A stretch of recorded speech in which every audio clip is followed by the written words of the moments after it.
So Karl and Tom, I mean, obviously we want you guys, the main purpose is for all of you to share with our students, but I do also, what you just happened there was partly what I want is, you know, a lot of our attention gets focused on the innovation side of in the entrepreneurship itself here at Michigan Tech, and that's excellent, that's great. But kind of the whole purpose of this panel is people don't know, is that we also have a underbelly of private equity people and in this space, and you know, that kind of the whole point is to expose that to the students, but also to build some connections amongst all of you, so that going forward, you know, you guys can start, and we can engage you and kind of build up on this side of the equation as well. Mm-hmm. That's great. We appreciate that. Yeah, that sounds good. So yeah, I know, Karl, maybe you want to share a little bit with Tom about, since you kind of were able to cyber stalk him a little bit. You're back. Yeah, Tom, I grew up in Southeast Michigan here, and my dad was a truck driver and a scoundrel when I was real young, but became a Christian and a pastor later in my life and kind of became my hero. And anyway, but he never graduated high school, and my brothers and sisters should not have graduated high school, but barely did. And I had an architecture teacher that kind of took a hold of me when I was pretty young and encouraged me to go to engineering school, which I honest to God, I thought it was like driving trains. So I ended up at Michigan Tech just by serendipity, met my wife there second day of school in calculus class, couldn't concentrate because this beautiful blonde girl was right in front of me. So I physically had to move chairs in the third day so that I could make sure that I got a good grade.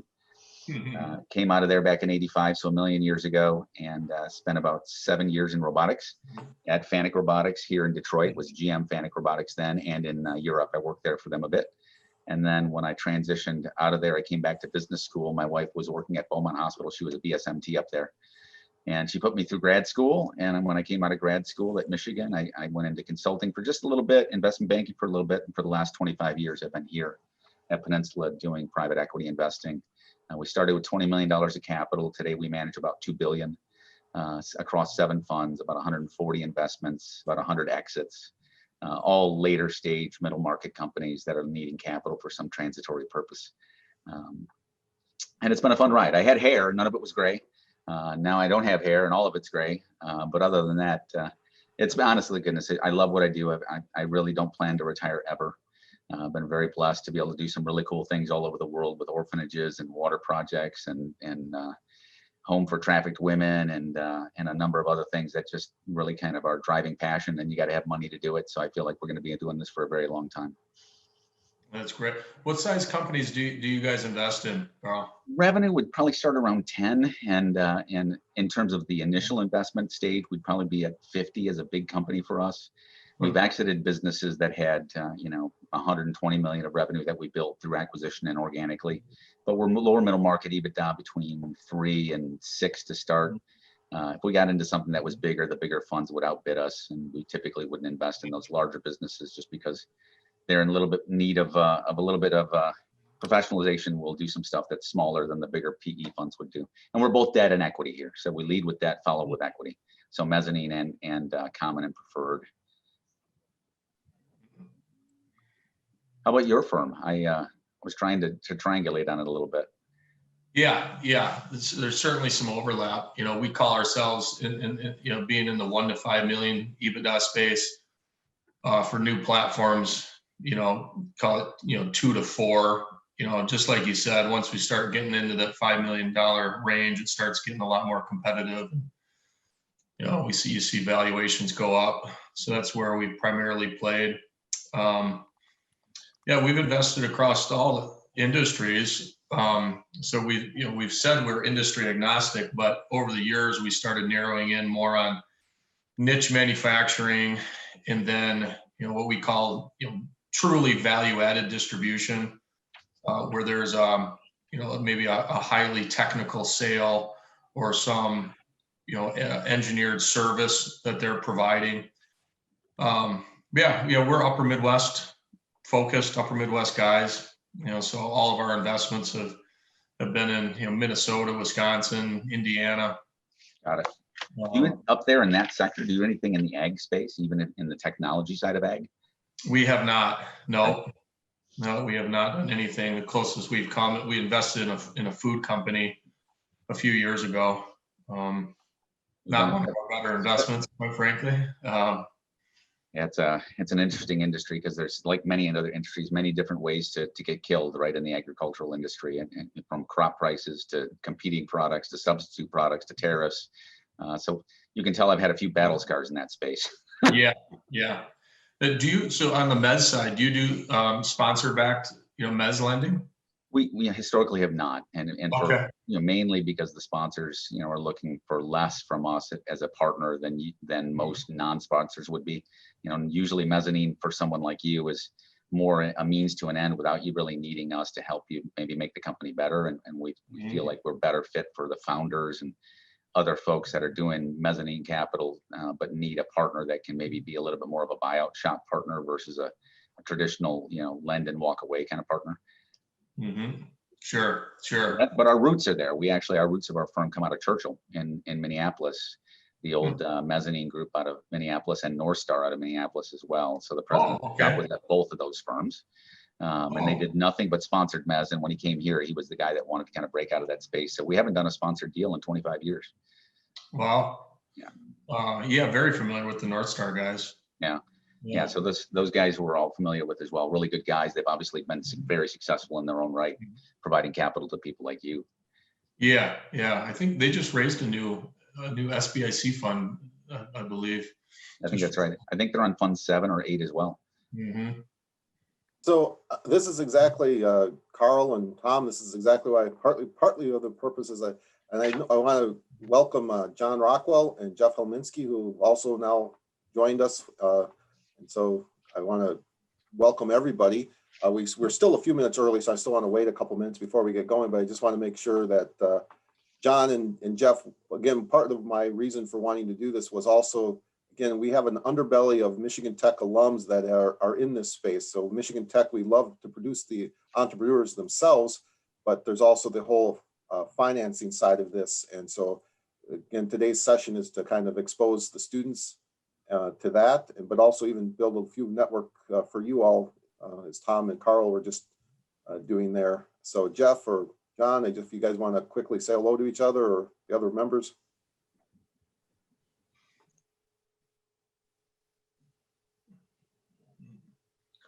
Looks like John's on mute. Yep. Jeff, do you want to say hello?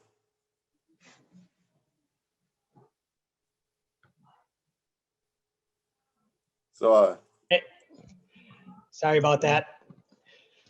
Hi, nice to meet you guys. Sorry, I've been finished up something for work here.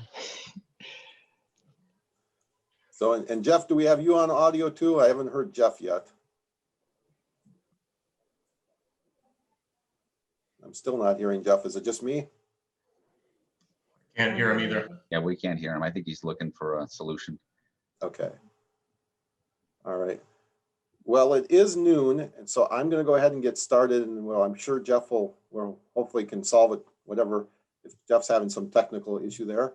So welcome everybody to today's event, and I'm sure we're probably going to have some students coming in as they're getting out of classes, so people will come and go. As you started to hear here already, Michigan Tech, this event is part of the Innovation Week that's sponsored by Husky Innovate, which is a program that is sponsored by the College of Business, the Pavlos Honors College, and Michigan Tech's Office of Innovation. And Michigan Tech, we love it. It's a great campus and great environment to spawn innovation, to spawn entrepreneurship. But a key part of that is as entrepreneurs try to grow, they need to access capital. And today's panel of people are the people that are willing to supply that capital and do it through different vehicles, as you started to hear about already. And different ways to fund these companies, and also to bring expertise in these companies as they potentially transition from needing management skills and other services other than just providing capital. So great opportunity. I'm really excited. I appreciate all 4 of these people. They're very busy. I appreciate them taking the time today. And with that, I'm going to stop so we can maximize their time. I'll turn it over to John and or the students. John Lanenan, excuse me. Yeah. All right. Thanks a lot, Dean. I appreciate that. And I'll just get right in here then by introducing our moderators for today. So They come to us as students from the College of Business, Elizabeth Matson and Anthony Harris. Elizabeth comes from Clarkston, Michigan, and is pursuing a Bachelor of Science in Finance with a minor in Financial Technology. She intends to round out her education with a master's in accounting and then sit for the CPA exam. Elizabeth currently serves as officer for both the Michigan Tech Finance Club and Accounting Club and is portfolio manager in the Applied Portfolio Management program. She is also working towards graduating through the Pavlis Honors College and works as a learning facilitator in one of the Pavlis seminars. Anthony Harris is a local student from Baltic, Michigan, about 10 minutes south of Houghton. Anthony is a fifth-year student graduating in the spring with a bachelor's degree in marketing. He plans to continue at Michigan Tech in the summer, working toward completing an MBA. Anthony fills the time around academics in support of Michigan Tech Hockey Huskies as its equipment manager. Thank you to our moderators. They will now introduce our panelists and we'll continue with the discussion. Thanks, Jonathan. So we have a panel of 4 distinguished alumni guests today: John Rockwell, Karl, LaPeer, Tom Nye, Jeff Helminski. Each works in the area of private equity investing and will share their insights with us. So before we get to the questions, I'll start off introducing the first 2. First, we have John J. Rockwell. He is the CEO and president of Accelergy Corporation, which profitably converts carbon into high-value products. Accelergy is converting vegetable oils into high-performance waxes, lubricants, transformer fluids, and other high-value renewable chemicals and converting CO2 into biofertilizer. John has more than 30 years of experience managing, developing, and funding companies commercializing sustainable solutions in numerous clean tech markets. During his career, he has invested in 25 companies in the clean tech space, with 18 of those investments having realized an exit. Previous to Accelergy, John was a founder and managing director of Element Partners, an $800 million venture capital and private equity firm focused on clean tech investments. Before his business career, John had successfully hockey career, including playing professionally, being a member of the U.S. junior national team and of a U.S. select team that won the Spangler Cup. He is a member of the Michigan Tech Sports Hall of Fame. John received a bachelor's degree in business administration from Michigan Tech University and an MBA from the Carlson School of Management, University of Minnesota. Next up, we have Karl LaPeer. Karl is a partner at Peninsula Capital Partners, LLC, a $2 billion private equity firm based in Detroit. In 1995, he and his partners began with $20 million in capital, and they have since invested over $1.5 billion in more than 140 small and mid-sized manufacturing, distribution, and service companies with operations in North America and throughout the world. He began his career as a robotics engineer. His business and personal interests have carried him to over 40 countries on 6 continents. Karl has served and or is serving on dozens of small business boards of directors, helping these businesses succeed in their rapidly changing times.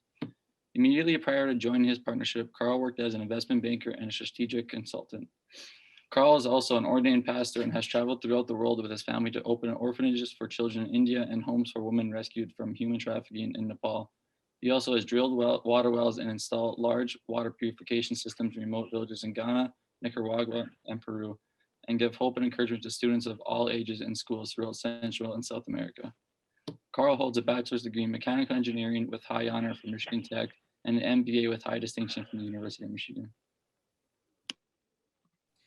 Yeah, and then Tom Nye is a director with General Growth Capital. He is responsible for sourcing, evaluating, and executing new investment opportunities and providing support in the ongoing portfolio management process. Prior to joining General Growth Capital, Mr. Nye was an associate with Robert W. Baird & Company, a leading middle market investment bank headquartered in Milwaukee, where he focused on mergers and acquisitions and equity offerings in Baird's Industrial Group. Prior to joining Baird, Mr. Nye was an associate at Emery & Co., a boutique investment banking firm where he focused on mergers and acquisitions and business valuations. Mr. Nye began his career with Consumers Energy and, more recently, the Boeing Company, where he designed and integrated electrical systems.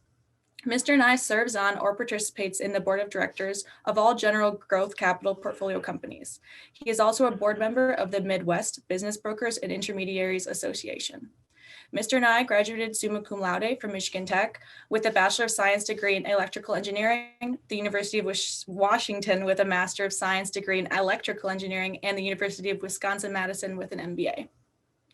Jeff Helminski is the co-founder and managing partner of Auxo Investment Partners. He has compiled a diverse professional background over more than 20 years of experience in private equity investing, manufacturing, engineering, high-volume assembly operations management, and real estate development. Prior to co-founding Auxo, Mr. Helminski was a managing director with Blackford Capital, where he was involved in various aspects of the company's business, including deal sourcing and execution, capital raising, and portfolio company management. Mr. Helminski's current and past involvement in community and policy-related organizations include the Spectrum Health Hospital Group Board, Broadway Gun Rapids, the Oakland County Business Roundtable, and the Urban Land Institute, where he has held both national and local leadership positions. Mr. Helminski has been recognized with numerous awards, including Dealmaker of the Year, Grand Rapids Business Journal's 40 Under 40, and as one of the most powerful business leaders in West Michigan. He lives with his wife of 22 years and their 2 sons in Grand Rapids. Mr. Helminski earned an MBA from the Stanford Graduate School of Business and holds a Master of Science in Manufacturing Engineering degree from Purdue University, as well as a Bachelor of Science degree in Mechanical Engineering from Michigan Tech. Hey, Elizabeth, this is Jeff. Just checking in to see if people can hear me now. We were having some audio problems earlier. Yep, your sound is great now. Wonderful.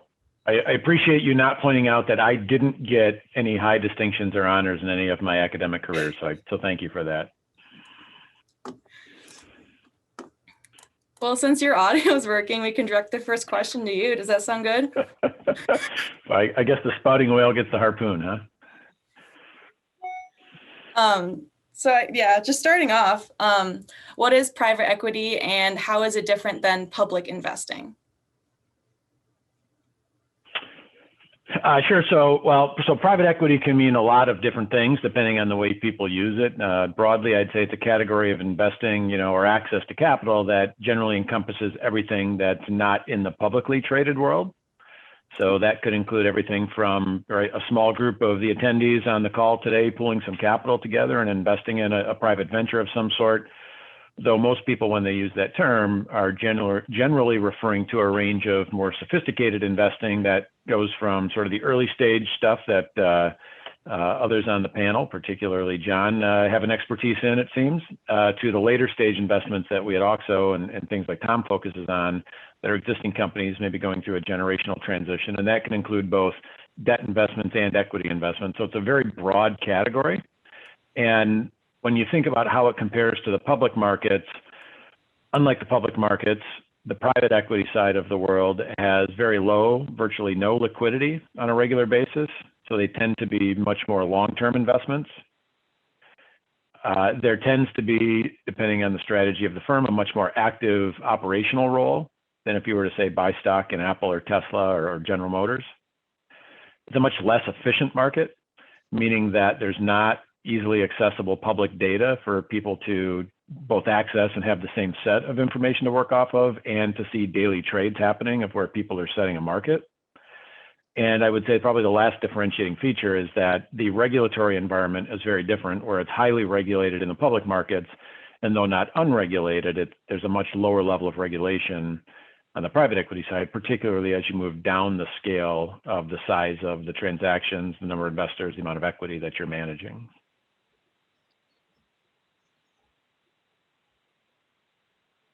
Okay. And then John, if you want to add on to that with what's the role of private equity and its share of the overall investment landscape? Yeah, again, as was mentioned, it depends how you define private equity, because you could have that as equity that goes into stocks, private debt, or real estate. I'll talk about the part that I know about, which is private equity in stock into small companies and medium-sized companies. And there was about $4.5 trillion under management last year. And that compares, I believe this is right, 50 trillion in the US stock market. So, but it also depends if you're talking about market value or what you've got to invest. But it's a significant share of the money that is used to develop companies. So you start out, I'll go through a typical company. If you want to start something, what I would typically tell you is go without pay, find people who will work for equity, put it on your credit cards, take out a second mortgage, ask your mom and dad. But that is by far the easiest way to get the money and the least expensive. And it's also people that know you, or you know yourself and are betting on yourself. And that's in this business, you're ultimately investing in people. So that'll be the quickest way to raise your money. The other thing is when you start getting to, you can then go to angel investors who are high net worth individuals who may have an expertise in an area or an interest, and they are probably the next quickest way to get money. Then you get to the venture capitalists, and the amount for the successful funds, they're now hundreds of millions of dollars in value, capital under management. So for them to go invest $1 million, it's got to be a phenomenally high return potential for them to take their time. So I typically tell people go to venture capital when you have to raise a lot of money quickly. It'll be expensive, but if you get the right guys, they'll help you out with the company, and you'll be able to raise the money in months rather than years. Then you go farther down, you get into what a lot of people in our area call the private equity side. It's the private equity firms. They manage billions of dollars in money. They're typically investing in companies that have significant revenues and usually have profitability. So there's some financial metrics you can measure, and there's some downside risk to your investment. And typically you're investing tens to hundreds of millions of dollars in companies to help them get public. So if you look at something like Tesla, they had a number of rounds of investment before it went public in 2010 that funded the company to that point. And then you've got finally at the very top end, you've got some mezzanine investments, which are quicker to raise. It's usually companies that are just getting ready to go public, or they're looking at going public, and a lot of the risk is out, and it's known. So that's kind of my breakdown of the private equity landscape. If there's something else you want me to add to that, just let me know. Sounds great. So you kind of touched on what kind of opportunities there are, but Tom, if you want to go further into that, what kind of opportunities do private investors invest in? Yeah, sure. I'll try to expand on that maybe more, and the area of that I focus on. Kind of in the smaller end of the private equity market is where we play, and there's three main flavors of private equity in our space. One would be firms that invest in growth opportunities.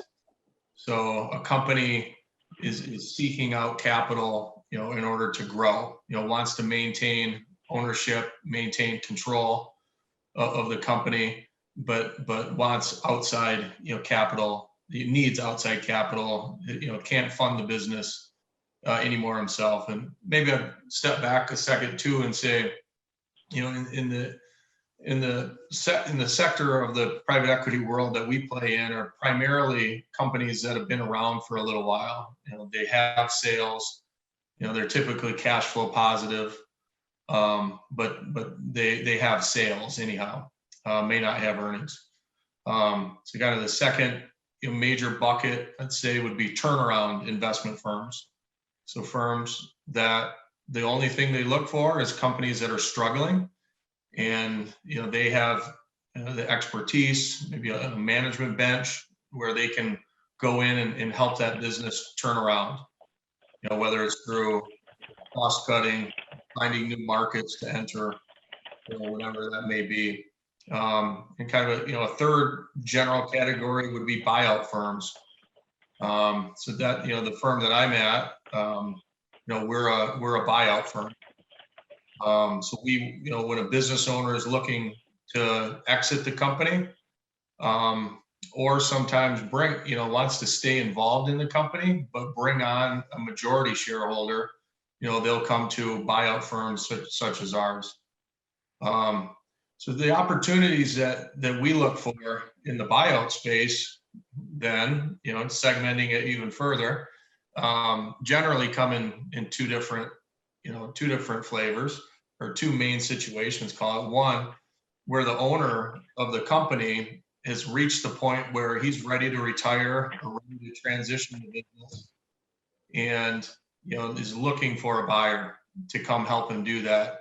Most of the time, the investments that we're making, it's the very first ownership transition. So a lot of times we're buying the business from the entrepreneur that first started it. So we invested in a company up in Minneapolis where 3 engineers partnered together. They left their job, started a company. This was back in the late 90s, and then grew it. And then, roughly 15 years later, they were ready to sell and sell most of the company. And so, they searched out a buyer, and we bought the company. And then, so another general situation is when, maybe the business owner doesn't want to sell the whole company, but is ready. Maybe, they've hit a point in the business where they feel like they're maxed out. They can't, they've done everything they can. And this happens a lot with business owners or entrepreneurs. They've hit a point where, they've added employees, they've gotten up to, say, 15, 20 employees. They've reached, $5-10 million in sales. And that now the company is just so big, and now they have to get involved in, 401k plans and administrative issues with employees, fighting, and all they want to do is focus on product development. So sometimes what will happen is they will search out a partner to help them take the business to the next level. So hopefully we can come in situations like that, and maybe, we don't buy 100% of the company. We might buy 60 to 80% of the company. The business owner stays on, and then we help him grow the company and take it to the next level. So those are the kind of the two main situations where we get involved in investments. Elizabeth, I was going to add one other thing as we talk about, what is the world of private equity? How does it compare to the public markets? Others have talked about sort of the way private equity interacts. One of the really important things to note about that is the return expectations on the investments in our world of private equity versus the public markets. If you take a look back at sort of the past 10 years and compare the rates of return on different types of investments, and although it's been a great sort of 10-year run in the public markets, which is maybe a little skewed from a longer term perspective, but if you look at the S&P 500, you're getting 15% annual returns. T-notes are about a 1.5. Money market's probably been 2% over that time period. When you talk about the private equity world, at least in the later stage buyout space, this is similar but not exactly the same to the early stage venture capital world. The range of returns that people are looking for, when you're doing mezzanine debt investing, you're probably in the mid-teens is what you're targeting. When you're looking at the equity side of things, depending on the size of fund and the size of deals that you're investing in, as the funds get bigger and the deals get bigger, the returns generally are smaller, but you're starting in the high teens. And as you move into the size deals that Auxo does, which tend to be things with 5 to 10 million of EBITDA, generally speaking, 5 to 15 million.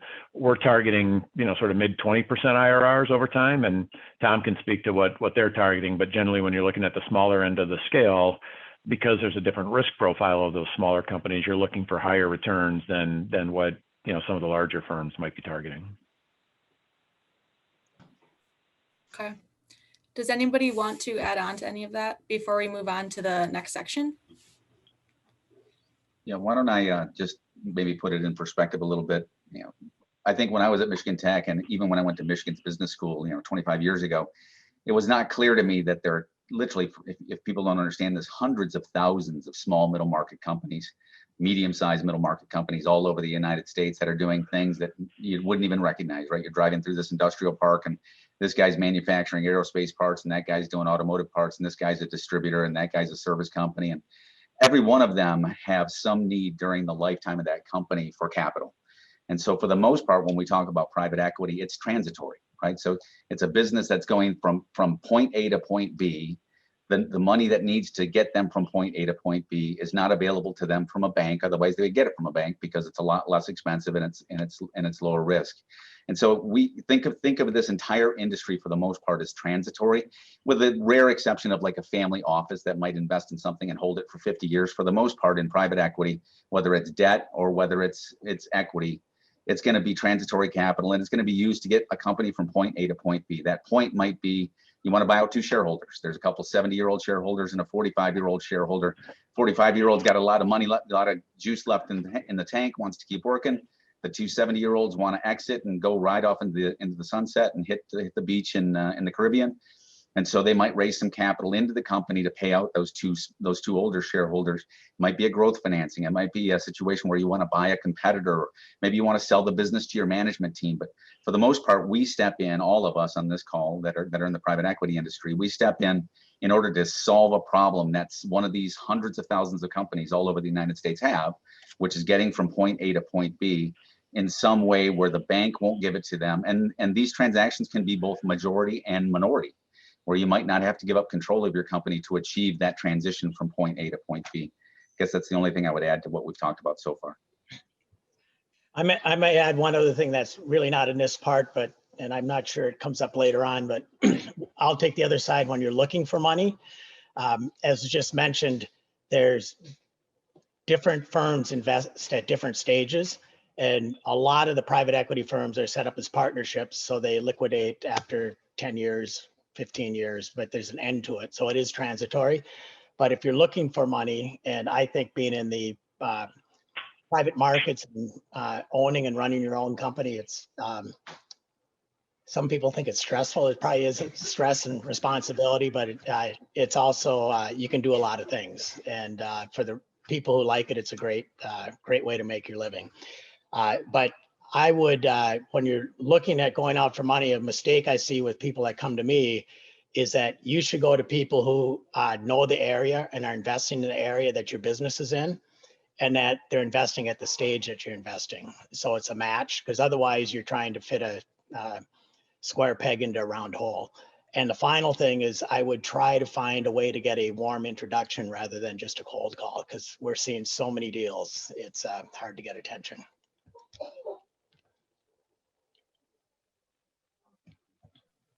You have any other questions, Elizabeth, or should I move on here? Yeah, I think we're gonna move on to the deal mechanics behind private equity investing. All right, perfect. So I'm going to start off with questions for Tom and Jeff. You guys want to touch on this?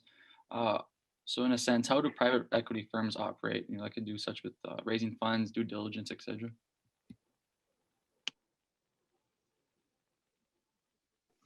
Yeah, I can go first. So in our world, we kind of have four main functions. Four main functions that we're doing all the time.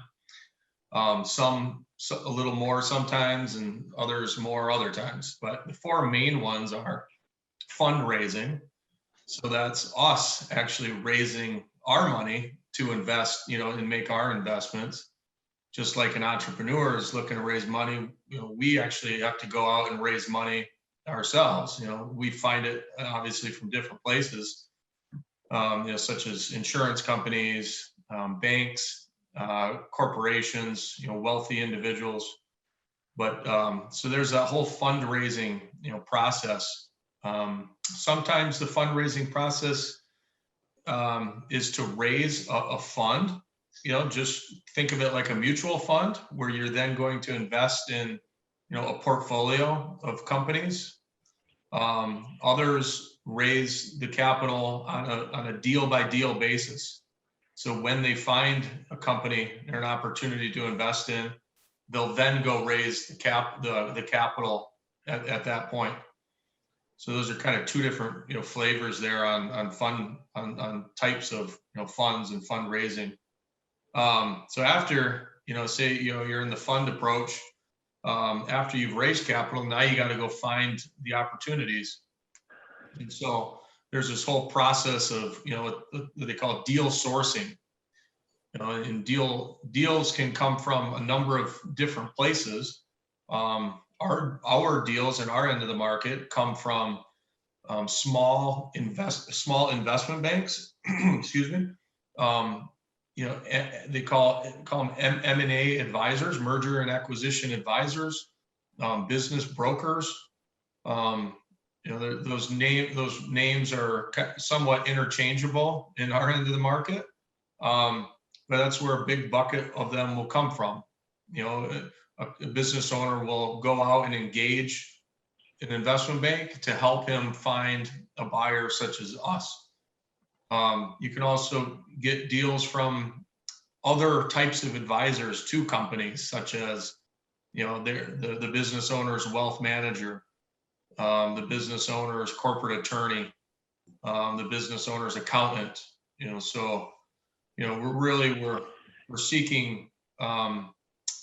We're seeking out deals, and that's that. So some firms, we're not big enough to do this, but some firms actually have dedicated people that's all they do, is they go out and they look, and they're sourcing deals. It's like the business development arm of most companies.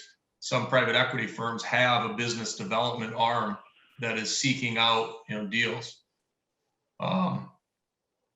So other firms might get deals if they're concentrated in a certain sector. They might get deals from going to trade shows, that are in that specific sector.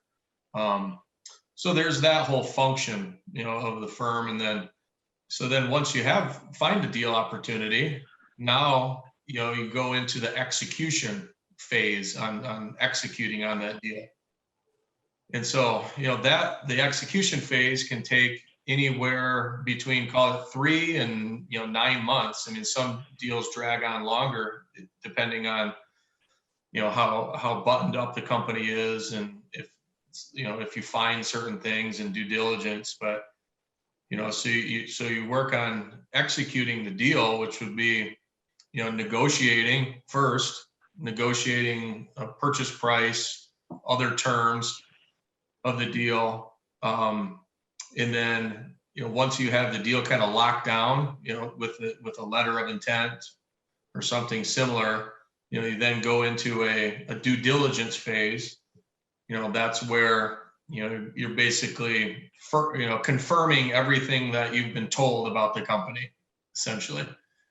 So you go through call it 30 to 60 day due diligence phase, and then after your due diligence is wrapped up, you wrap up your legal documents and finish the deal. So there's that whole execution phase on deals. And then finally, which arguably the most important part, is then the portfolio management process. So once you have made the investment, now it's how do we add value? How do we grow this company? How do we work with our management team? Do we need to source other talent for this company? So typically, we'll then work with our management team to define the strategy, and then continuously work with them on whatever cadence we establish. A weekly, monthly, quarterly cadence with the portfolio companies to make sure we're executing to our plan. And then nothing goes exactly according to plan. So then it's once you see those deviations, it's how do we adjust? What do we need to do here to get this investment back on track? So there's that whole portfolio company management process. And for a small firm like us, I think we were up to 8 or 9 portfolio companies just 2 to 3 years ago. Now we've sold a number of those, and now we're down to 2 portfolio companies. So that your portfolio can really go up and down depending on the stage that you're in with your fund and your fund life cycle. So that's all I got on that. I'll turn it over to Jeff if he's got anything to add. No, I think you covered a lot of ground there, Tom. I think maybe just a couple of points within that around sort of how portfolio or how private equity firms operate. When it comes to most of what Tom talked about, which was the process of going from finding an opportunity to owning it, we talk about in our world, that's where the work really begins, right? Which is now we own this thing, we've got to do something with it to create more value in the business than what we paid for it. And there's a broad spectrum of the level of interaction or the level of active engagement that firms in our industry have with their portfolio companies, right? The companies they've invested in, that can range from very hands-off, which is kind of the traditional private equity model of we own it, we have a management team in place, we may have quarterly board meetings to talk about strategy and big picture development, but generally not active in the day-to-day operations. The other end of the spectrum would be, a turnaround shop that's buying a distressed company and may get in there and actually take over day-to-day operations of the business. And there's a wide range of where people play in that space. Auxo, if you look us up afterwards to try and get a flavor of, one example, we tend to be more in the hands-on active space, not in the distressed world, but playing on that end of the spectrum. But again, that's a broad range, and it's typically more involved if you're in the equity ownership side and on the control equity side, and less involved as you move your way down the capital stack towards the minority ownership or debt positions within the capital structure. And thanks, Jeff. We'll keep you on here and ask the next question for you as well. And then if John would like to chime in, that'd be nice too. So what business stages do private investors come in? Want me to start, Jeff? Yeah, go ahead, because you start at the beginning and I come in at the end. Okay. So I'll just go through from beginning to end. So it starts here, you got pre-seed. And what that means is that's the people invest when you first come up with the idea. And a lot of that's developing the idea, maybe even making some progress on developing the product. And that's typically yourself, as I mentioned earlier, family, friends, and there's once you get through that and get the idea, then there's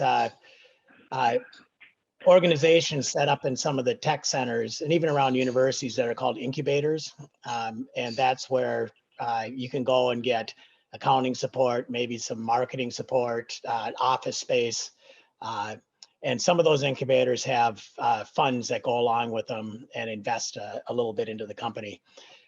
So you've got that. Then the next stage would be, the seed and angel rounds. And that's where you're putting money in to further develop the product and the idea and figure out the market. Maybe you bring a couple people on board. And then once you have a little bit of a management team and you know what you're going to be doing, you can go out and get your Series A. And typically there you're looking for millions of dollars. At least $2 or $3 million, and it could be much bigger than that depending the market space you're in. And there's a series of a whole class of investors that are investing in what I call the first institutional round, and they're venture capitalists. Many of them are located in Silicon Valley. More and more of them located throughout the U.S. as time goes on, and they're investing in companies that they typically are looking at 10x returns and 50+% a year return on investment over the life of the investment. And they assume that there's going to be 3-4 more rounds of financing coming in. Then you'll get to Series B, C, D, depending how long you stay private, could be farther up the alphabet.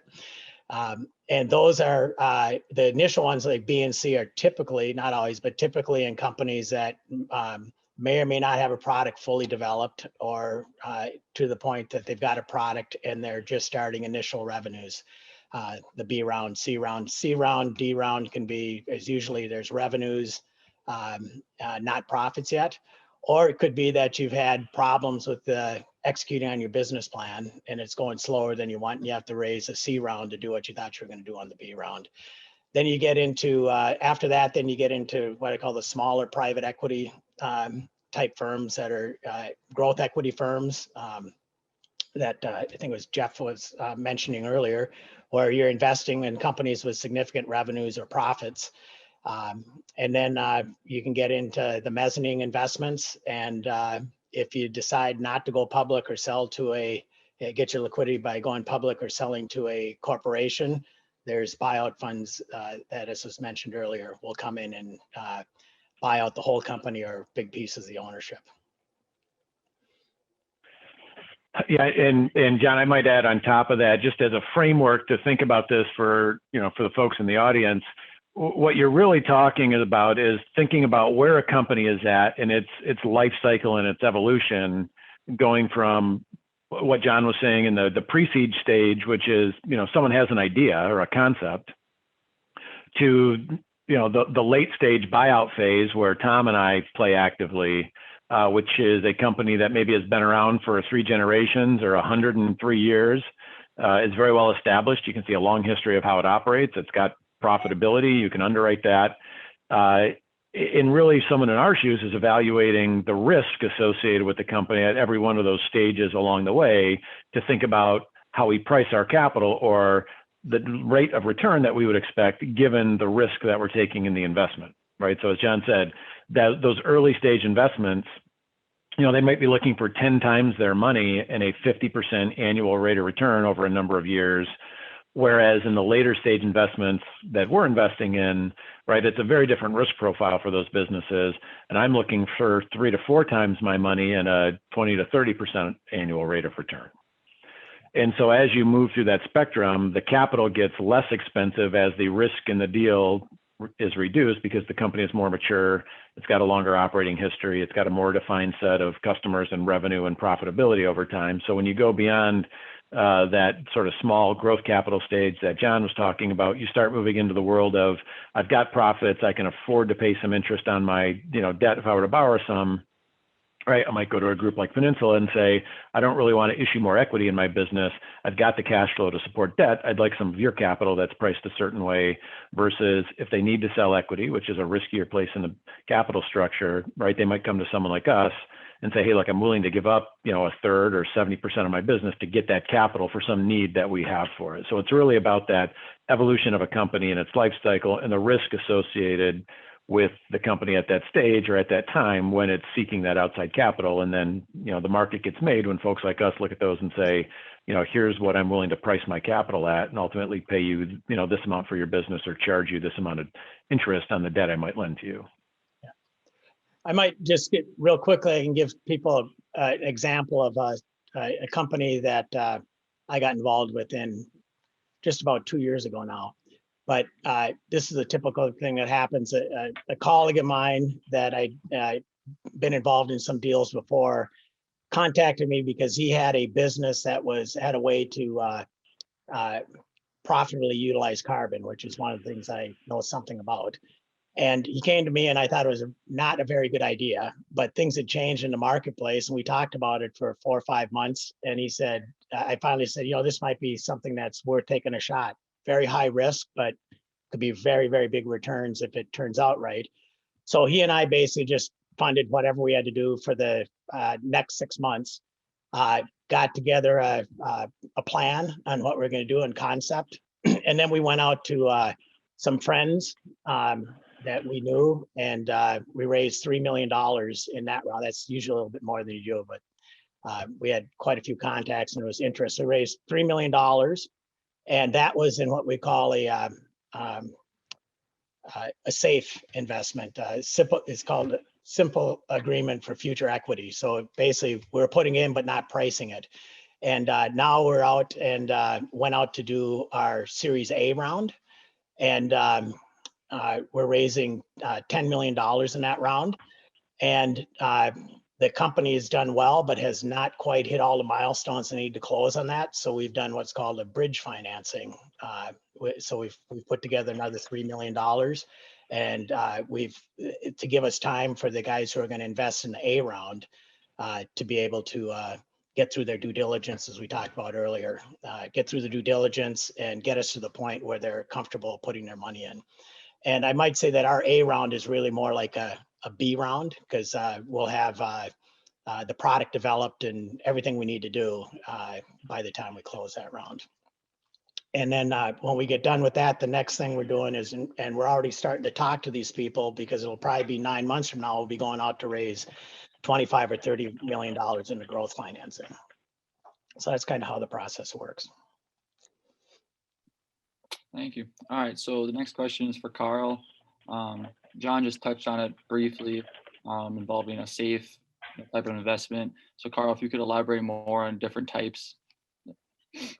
Yeah, I think the most important thing, because it's a big category to just talk about the types of private equity investments or private debt investments. The key to this is to recognize that if you can dream it and think of it, you can create it.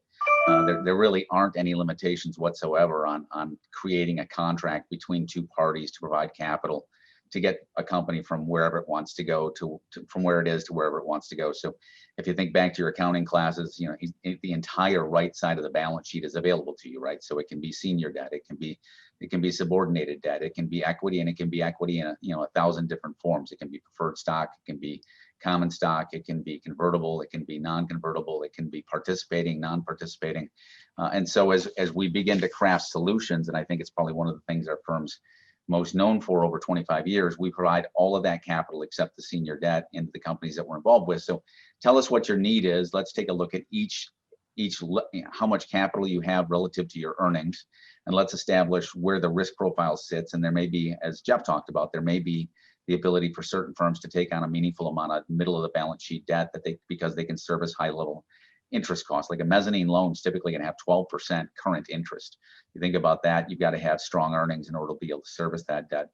And as you work your way down into the equity, I've been involved personally, not through our firm, but personally in similar situations to what John just talked about. We have as an example, we have a business that was in the industrial wipes sector. It was selling wipes that were really good at cleaning off very difficult to clean substances. So it sold through Sherwin-Williams and other types of paint supply stores. And that wipe business going into COVID had a very nice little, $4 or $5 million company, really pre-earnings, but it had revenue.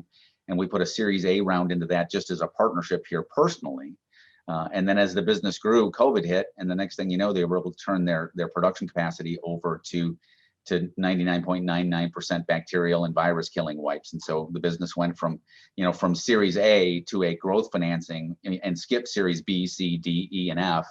And the business went from 5 million of revenue, and this year it'll do 40, and it's on track to do 100 right now.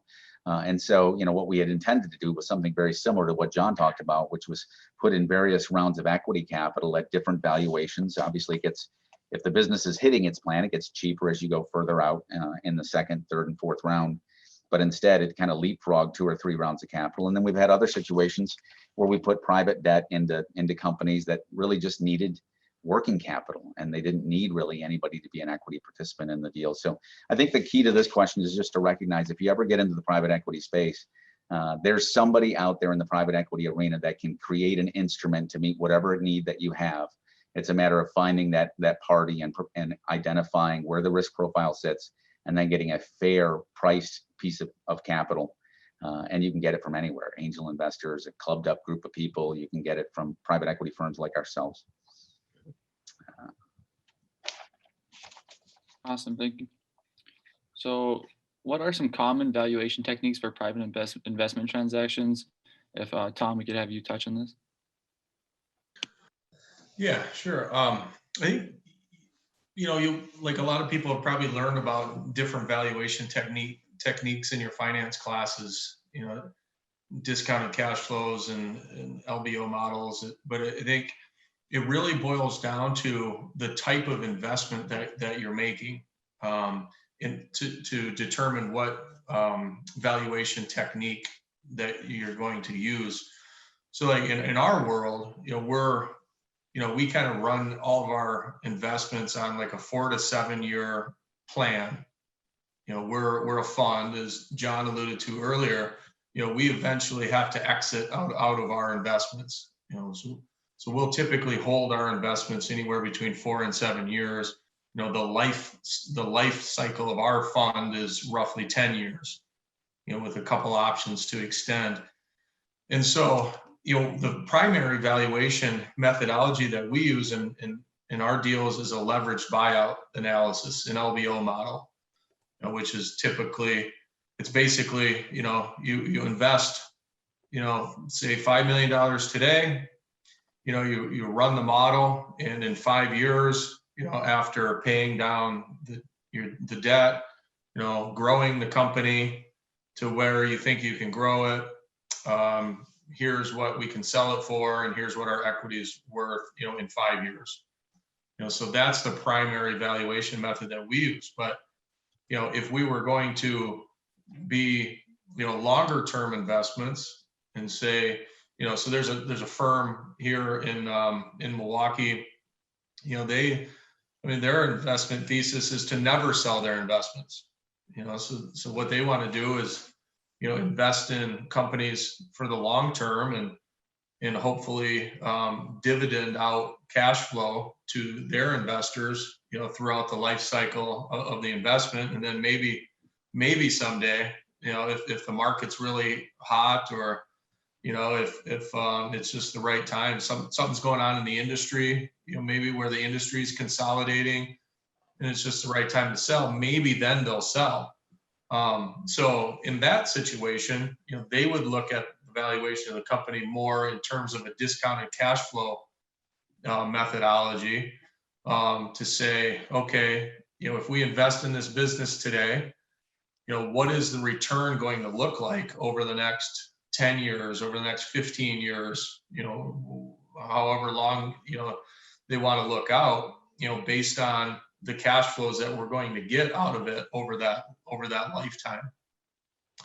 So what valuation methodology you use depends on the type of investments you're making, and then we always look in our industry more for a sanity check, than anything, is where companies are trading at.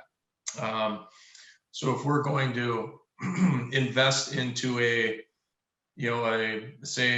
manufacturing business with, $3 million of EBITDA, we can find industry data, and that says, okay, on average over the last year, those types of companies, have traded at, a 6 times EBITDA multiple.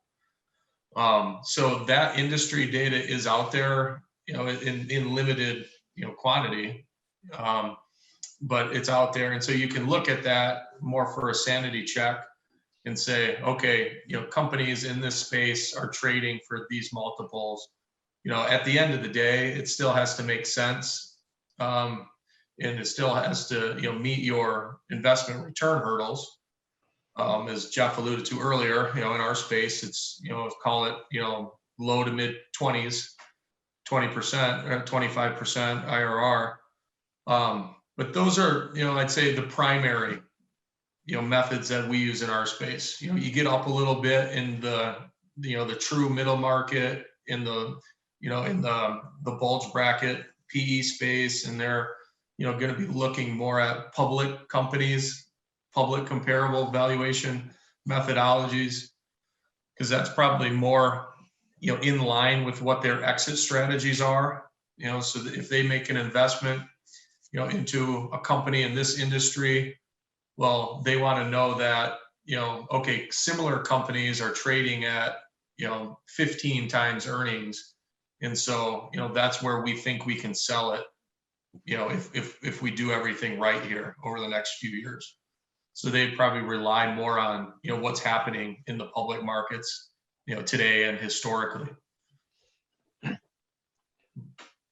I might add one thing. If you're looking at it, a general rule of thumb is that if you've got a public valuation of a company, that the private valuation of that same company is a 30% discount because of the liquidity.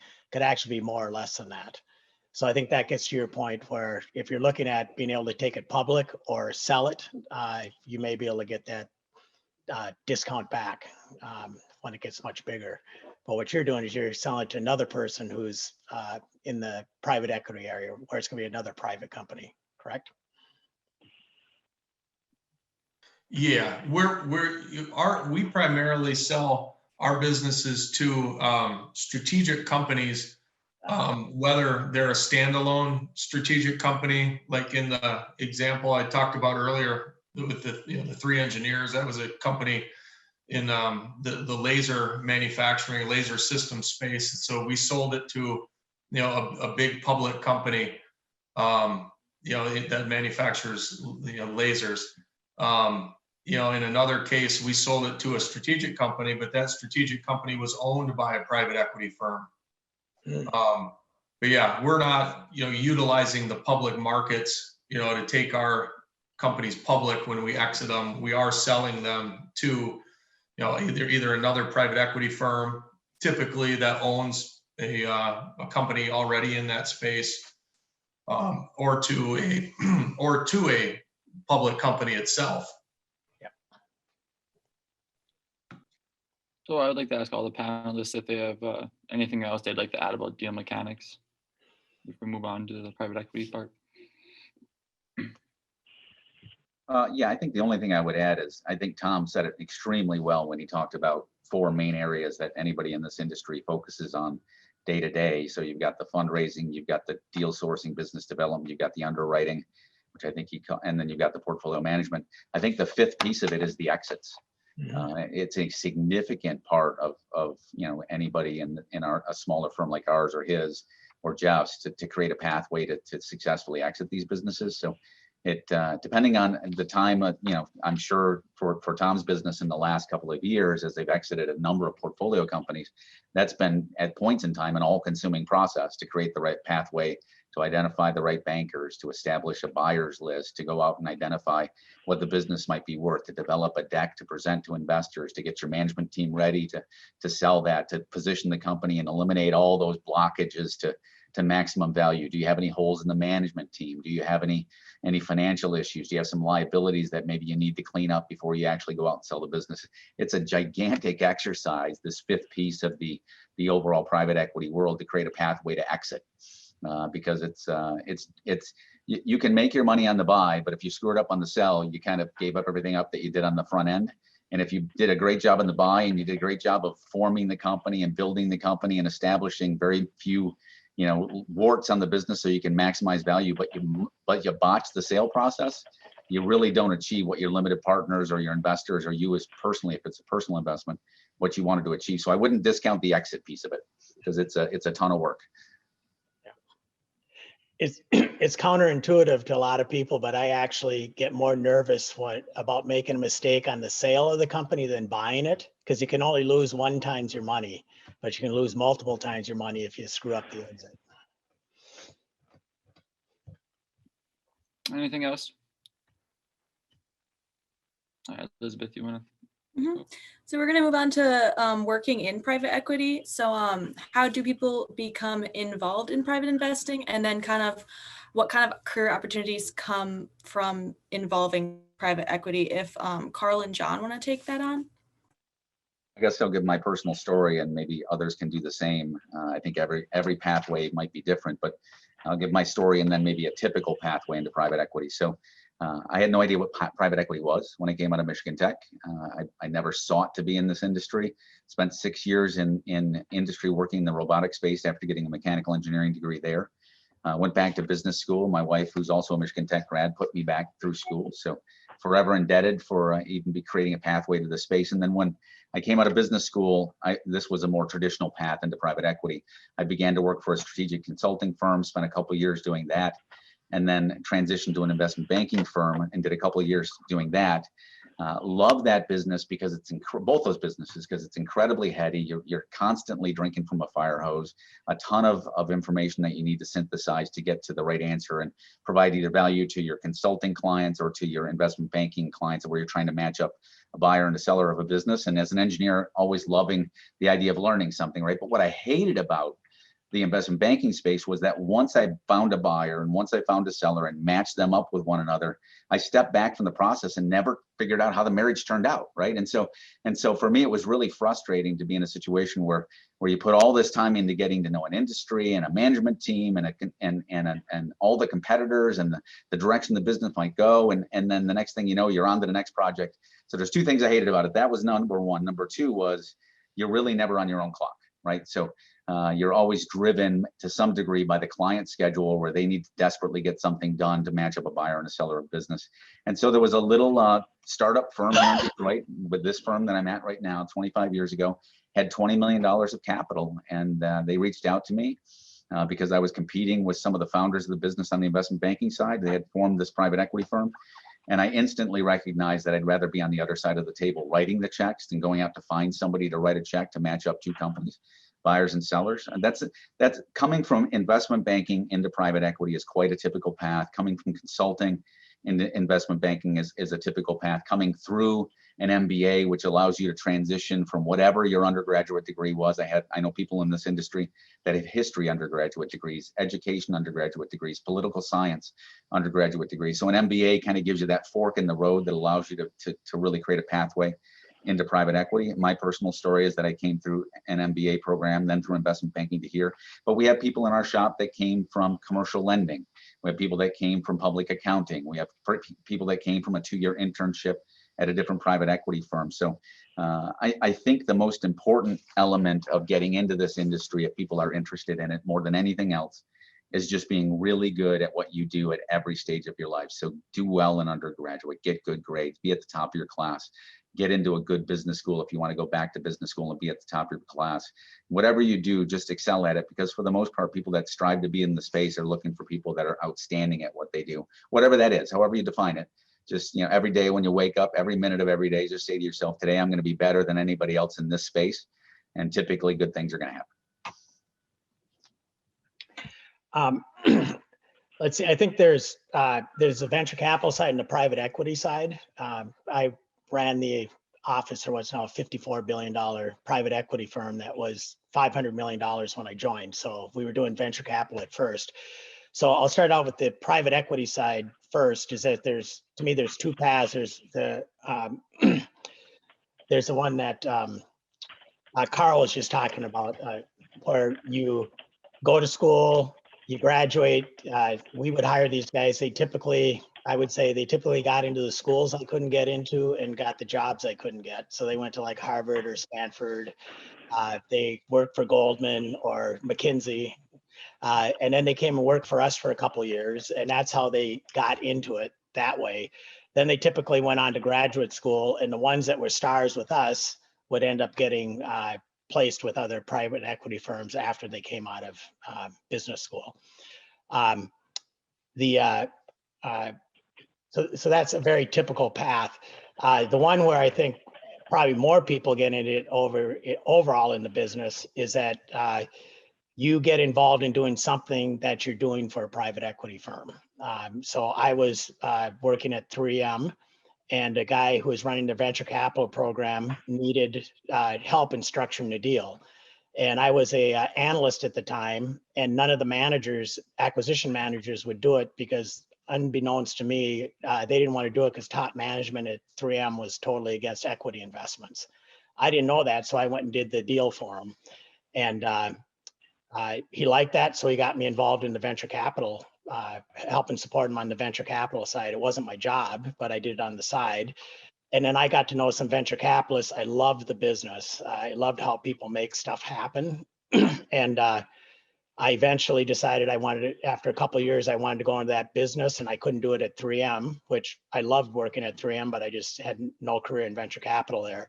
And I ended up joining a 2-man firm because one of the partners had developed leukemia. It was a 2-man firm. They didn't have a lot of money, so I took a big pay cut and went to a firm that I didn't know whether it was going to raise money in 2 years or not.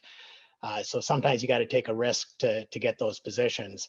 But I got into the business. So once you get into the business, as Karl said, then if you do a good job, you'll have a place in the business. If you don't do a good job, you won't have a place in the business. So I got started in that, and then I ended up, Advent is a $50 billion private equity firm now. I was actually turning around a deal for some other venture capitalists because we hadn't been able to raise money. So I went in and I turned this deal around, and Advent happened to be in the deal. And I did a good job for them. The company was bankrupt. It had $110,000 in the bank and had lost $400,000 a month before. My job was just to keep it alive, to fire sale it, but we kept it alive and sold it for $135 million 3 years later. And they liked that, so they had me go join them in Silicon Valley. So that's how you get into private equity.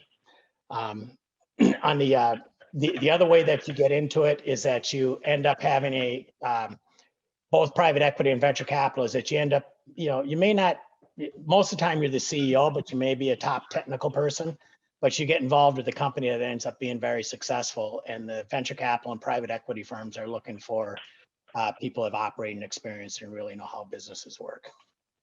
So. Yeah, I was just going to comment a couple of things. There's sort of two sides to the house when you think about this world. There's the investment side, and then there's the operating side, and the paths to each of those tend to be quite different.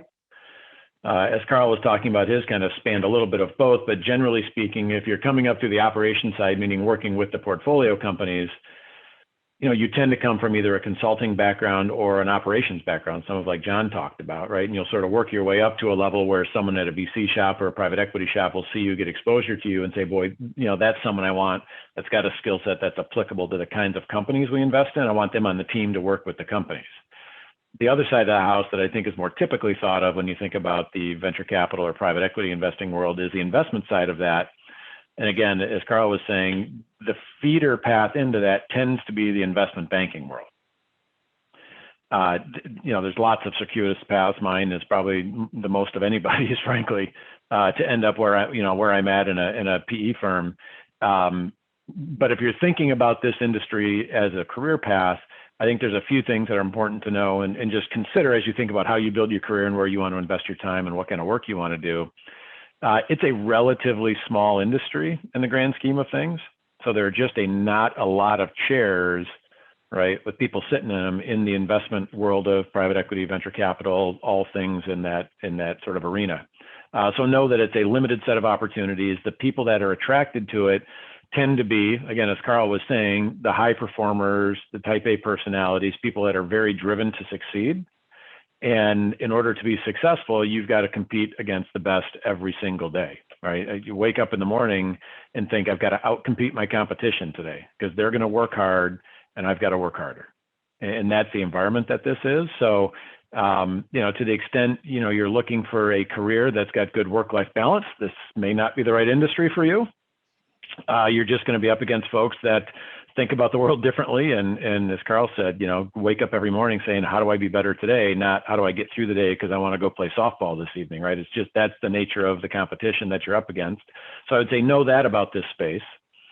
And as John was saying, because there's limited numbers of opportunities to get in, many people that find their way into the business do so by taking a step backward from where they're currently at on a number of different characteristics to get the chance to prove themselves in the industry so that someone says, wow, that's somebody I want on my team.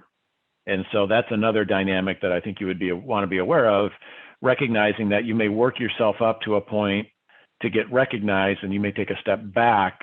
Again, it's just competitive and there's not a lot of slots to then get the shot to really prove yourself in the business. And then, the upside is essentially unlimited based on your capability, but you've got to find a way to get noticed and get that opportunity first. And that takes some creativity sometimes. Yeah, this is actually not related specifically to this, but one of the things that I got advice on when I first started was don't worry about how much money I make. It's improve your skills and get skills. And so when I took this venture capital job, it was about not quite a 50% cut in compensation to do it. And I had to do that because the partner who was sick didn't want to go to zero pay. But I would be, if starting my career over again, I'd do the same thing I did. I'd find out something that I'm really passionate about, because you can be very good at stuff, but I found that people are great at what they do in life are people who love what they're doing. Because if you're, it gives you the stuff that Jeff was saying, you get up and you're willing to compete all day long, go through all the hard knocks to succeed in the end. And you've got to love what you're doing to do that.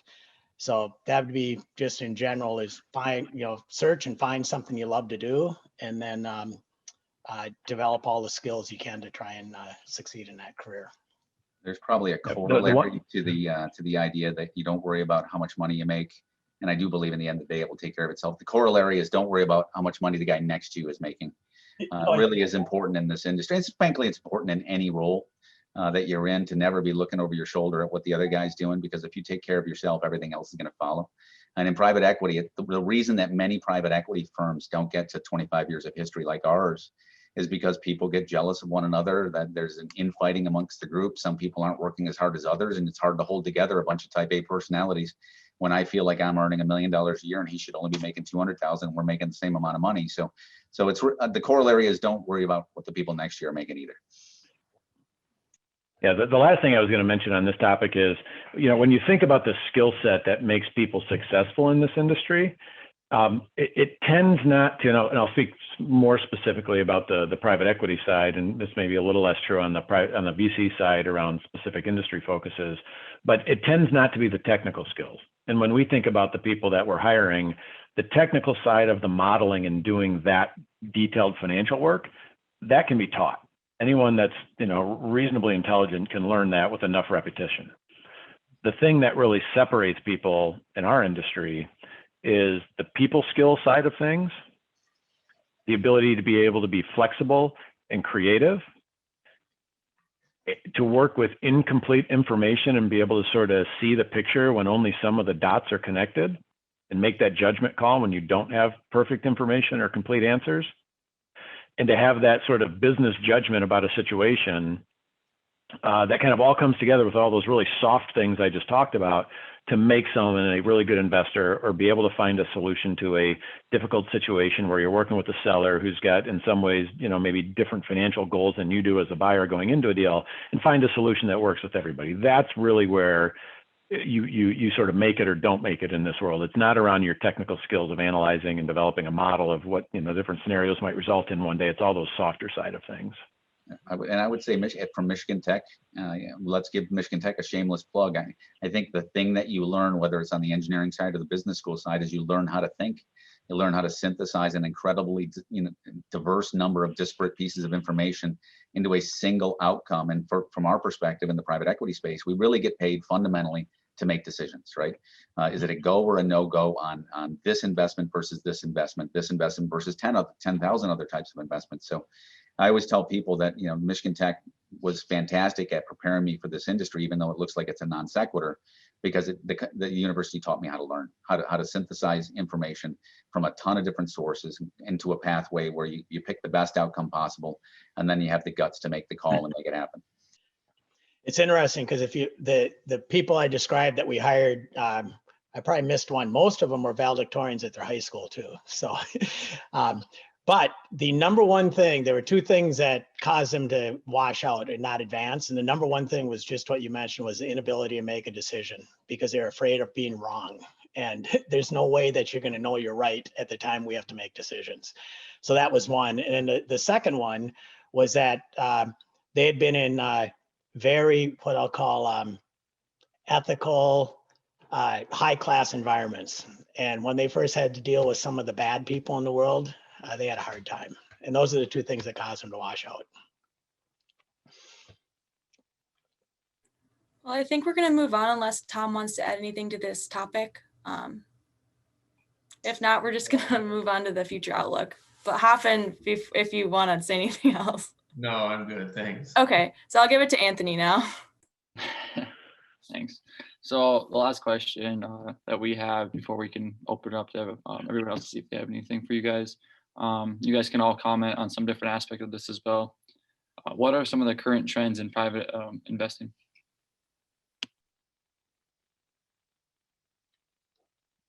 Okay, I'll start out with a couple things.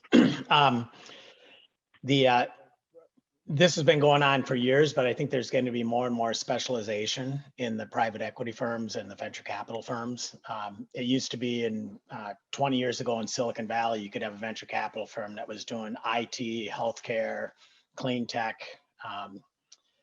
and maybe capital goods. So they're investing across the spectrum, and now more and more specializing in one specific industry.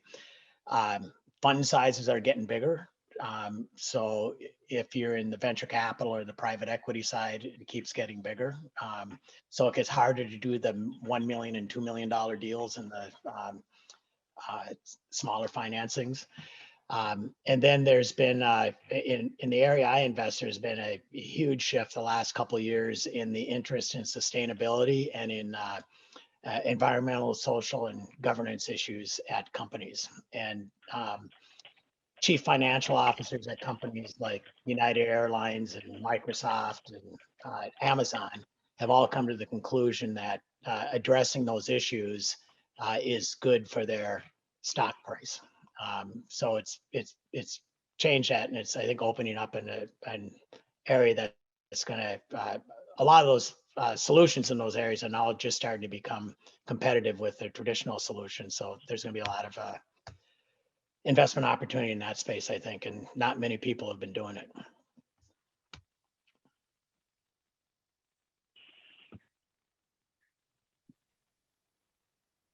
I guess I'll add one area that we haven't talked about that I think is it's developed over the last 10 years. We really saw it 15 years ago, but in the last 10 years, in particular, the last 5 years, there's been a pathway created for people that are outside of the industry to enter it through a little bit of a means that you might not think about, called independent sponsors. And what's happening is some smart people, good people at what they've done will go out either through a search fund concept where somebody provides capital to, let's say, 2 people to go out and find a business to buy, where they literally directly call on businesses that might be in a particular sector focus or a particular area of interest to the investors that provided them the search fund money. And as they go out and just use their intellect and their sales skills to identify a company, they might get a company under a letter of intent.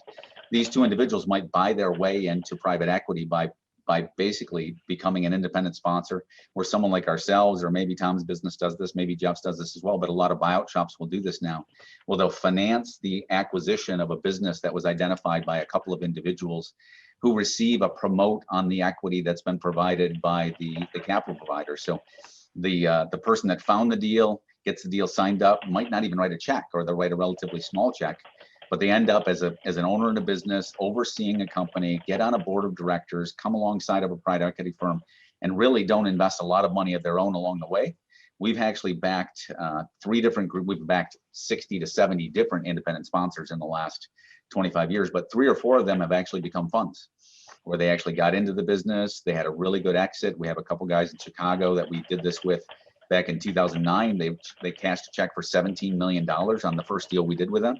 They bought 2 companies since then, one of which we helped finance, but the other one we didn't. And now they've got a fund that they manage on their own. So it's an interesting way to get into the industry. But 20 years ago, when I got into this industry, if you had said to me that it was possible for somebody to buy a part of a company with no money, I would have told you were crazy.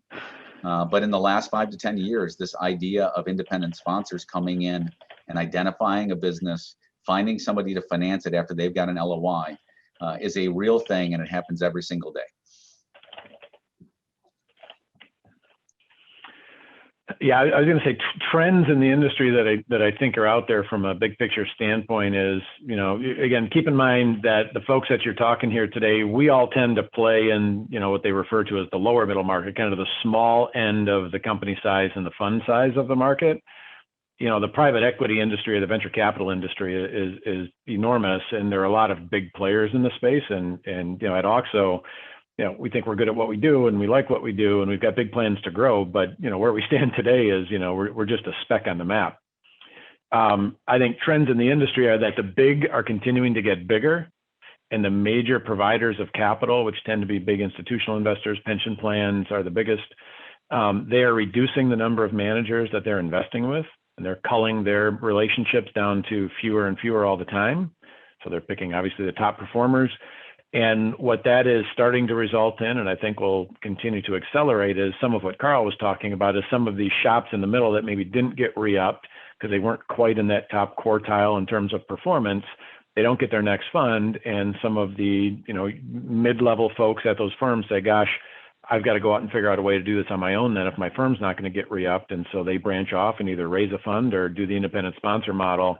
And so I feel like the number of players in the space continues to grow. The competition gets greater because there's more people looking at deals. and it's starting to become more diffuse in terms of where they're sitting. And there's a tremendous amount of capital seeking a home in the current world, and I think that's going to continue. And so there's a lot of money out there chasing deals. So I think valuations will continue to stay high, particularly for quality deals. And I don't see competition dropping off anytime soon in our space. So at least that's some of the big picture dynamics that we see. Yeah, the only thing I would add is it feels like investment horizons have expanded in our market, and also a big trend is for what we call add-ons. And so, as Jeff mentioned, the competition is very strong for investments, and so when private equity firms already have an investment, they're looking to put more money to work within that company, and many times it's to buy a small competitor or consolidate the industry. So a major trend over the last few years, partly due to competition, but partly just due to valuations being towards the top end of the range historically. Private equity firms have invested more in add-ons to existing companies. Many times, they're smaller, and you can get them at lower valuations, and obviously, take out some cost savings and synergies, and look to sell a bigger company in the end. So that that will expand your investment horizon, maybe from 4 to 5 years to more like 5 to 7 years, but also it will put more money to work in one given platform than maybe otherwise they had done in the past. It's certainly a strategy that we've done over the last couple of years. Awesome. You guys have anything else to add to that, or else we'll move into questions from the audience?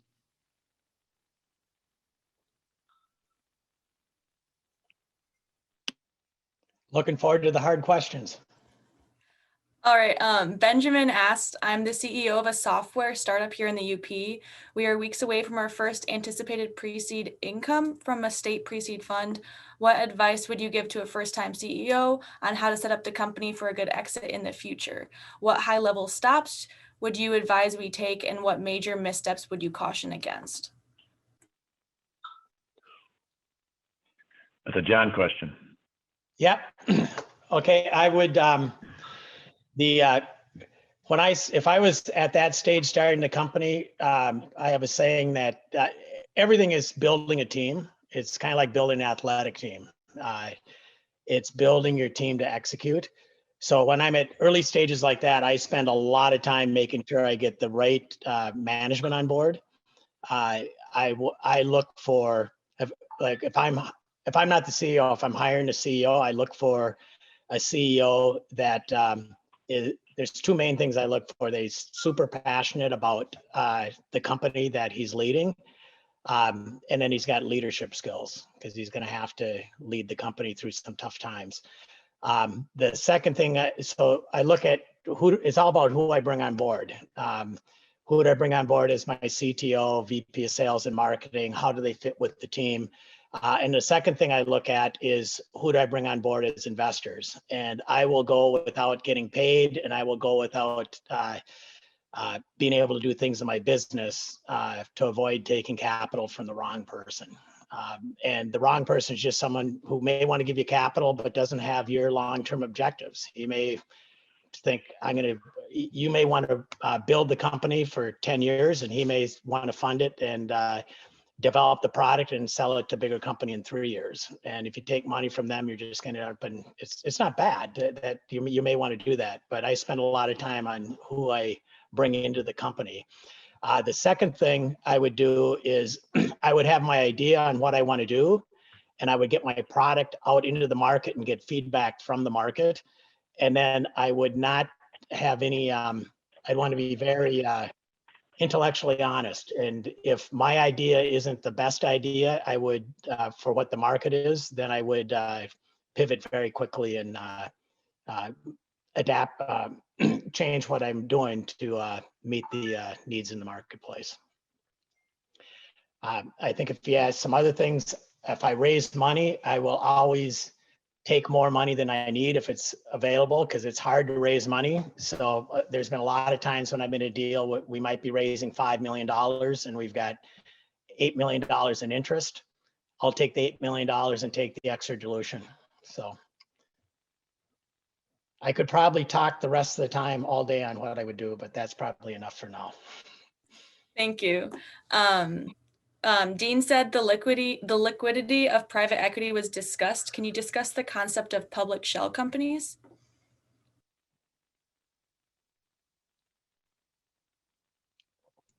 No, I cannot. Dean, Dean, are you talking about SPACs or something different than that? I mean, so there's another the reason I asked it was the trends. There's this trend now for companies for people to create a public company with nothing in the company. And what it is, it's basically a vehicle then to capture that liquidity that John was talking about. So the company shell exists, and now basically you're essentially converting private equity to public equity very rapidly, easily, because you've already these people have created these pre-existing publicly traded shell companies. That's what I was hoping to have you discuss. I know it's not your space, but. I know about it. So if no one else knows, I can give my shot.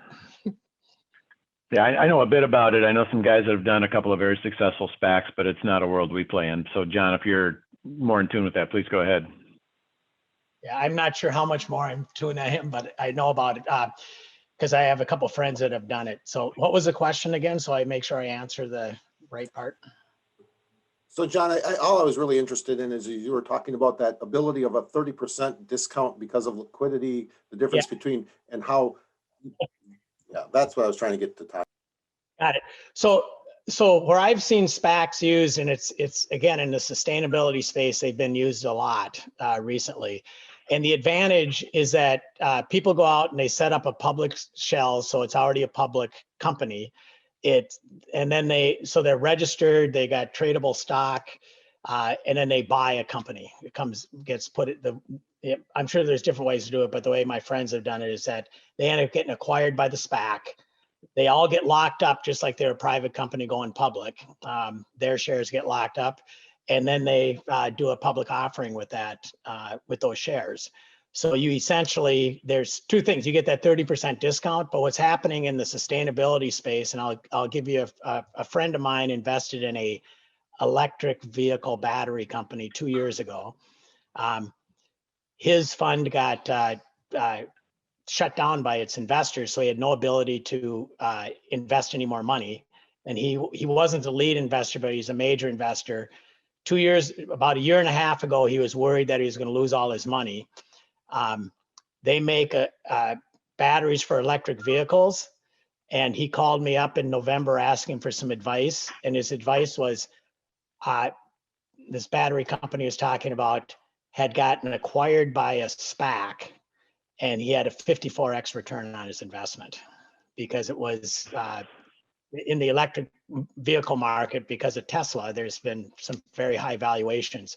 So Dean, what the SPAC allowed him to do is, instead of spending time putting together everything for the S1, going public and spending 6 months, because this company was nowhere close to being ready to go public at that time, they got it done, the agreement done in I don't know how long it was less than 2 months for them from the time they started talking to the SPAC to when they got acquired. So it's a way to take advantage of public interest in markets is how I look at it. Public interest in a marketplace. All right, thank you. Sorry if I get the pronunciation wrong, but I think it's Hasway said, for John or Karl, when it comes to investing in the earlier stages of a business, before there is a cash flow to evaluate an investment, what signals or criteria do you pay attention to before deciding if and how much to invest? I guess I'll take it first, only from a personal investment perspective. I'll give an example. First of all, I think, real estate is location, location, location. I think private equity investment starts with people, people, people, right? More than anything else, you need to be backing the right people. So let me just give you a little example. My wife and I just made an investment, believe it or not, in a land center, a gaming center in Tarapoto, Peru, in the Amazon. There are a couple of young guys that we met on some mission work that we've done over the last few years. Really solid young gentlemen. We spent about 1.5 years consulting with them on the business plan that they developed. We oversaw that business plan. We took a look at what they had put together in terms of competition in the marketplace. So all the normal work we would do as a private equity investor to just evaluate the overall opportunity and the place that it's going to fit in a market. In this case, it's the Amazon of Peru. So it's a little bit different than anything else I've done. But fundamentally, that investment was driven off of the character of these two individuals, their love for what it was they were going to do, and their just consistent delivering on what it is that we asked them to do. So there wasn't a thing that we ever asked them to provide, or an analysis that we ever asked them to run, or a question we ever had for them where they weren't responsive to it. So it all started with people, and then at the end of the day, all the things that would just be the same antenna I would use in this business. Does the product belong in the space that it's going to enter into? Are there other competitors that are going to eat your lunch that have already taken that sector? Or is it something unique? If it's not unique, is there room in the marketplace for 3 or 4 different players that are doing something similar to it? And it's a weird little situation, but these guys are 2.5 months away from opening day for their land center in Tarapoto, Peru. And then for me, just personally, this particular investment is a way to kind of create a pathway for 2 young men to be successful someday, and then to pour what it is that they earn and the money that they make on this business back into a community, because I know these are guys that care about the world around them, and kind of touch a relatively, actually not even relatively, extremely poor part of the world. So I believe that when all is said and done, and I don't do this for my personal investing at Peninsula because that's not what my limited partners ask, but there's a significant social purpose to this investment down in Peru. And so there are social purpose funds. In this case, that's one that we made, my wife and I personally. But it started with people. I wrote down what I did, but you covered them all, I think. Mine would be people. Do they have a passion? I mentioned before, do they have a passion for it? Do they have the characteristics to succeed? And then I look if there's a market need for the product and if they've got a compelling value proposition. And that'll make the investment. The other thing I look at is how financeable is it? Is it something that has an easy, I won't call it, there's no easy financing path, but if you need to raise $50 million before you get to a product, that's a big negative. So if they've got a way to get to market with a couple $1 million in capital and start selling, that's a big plus. I'll jump in here now. Thanks a lot. That was just an amazingly power-packed panel discussion. I don't know how we could possibly fit more value into an 1.5 hours, but anyway, thanks again to our panelists, our moderators, and our attendees for participating today. And I just wanted to remind you not to forget about the rest of the activities that are going on this week with Innovation Week. And in particular, I'd like to point your attention to the Husky Innovate website link that was provided by Lisa Casper in the chat box. So if you have additional time to be able to invest in our week for innovation, please check that out. And especially I want to direct you to the Bob Mark Business Model Student Pitch Competition that will be happening on Thursday at 5:30. So make sure you don't miss it. That is our flagship activity in the College of Business. And again, we're just so pleased that you're able to participate in these events with us. So for all of those at the College of Business, for Husky Innovate, enjoy the rest of your day and go Huskies! Go Huskies!